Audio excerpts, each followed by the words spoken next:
তো সকলকে জানাই গুড মর্নিং। সবাই কি করছেন? তো আজ বুধবার সকাল থেকে অনেক ব্যস্ততার মধ্যে দিন কাটলো। আজকে আর একটা স্পেশাল দিন। আজ হচ্ছে আমার ভাগ্নে ভাগ্নির মামা ভাত, অর্থাৎ যেটা বলে আড়াই ভাত। তো সেই আড়াই ভাত বা মামা ভাতের আয়োজন করা হয়েছে আমাদের বাড়িতে। আপনারা কিছুদিন আগেই দেখেছেন যে গত রবিবার দিন ভাগ্নে ভাগ্নির অন্নপ্রাশন ছিল। তো আজকের বাড়িতে আমাদের আছে সেই ভাগ্নে ভাগ্নির আড়াই ভাত বা মামা ভাত। তারই আয়োজন সকাল থেকে চলছে। সকাল থেকে মানে দুদিন ধরে চলছে, খুব ব্যস্ততার মধ্যে দিন কাটছে, তাই আপনাদের সঙ্গে সেভাবে দেখা হচ্ছে না।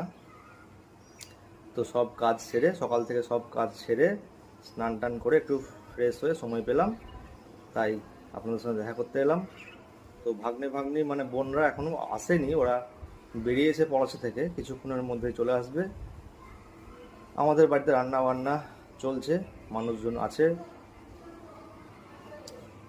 তো চলো আজকের দিনটা আবার আনন্দ করে কাটাবো।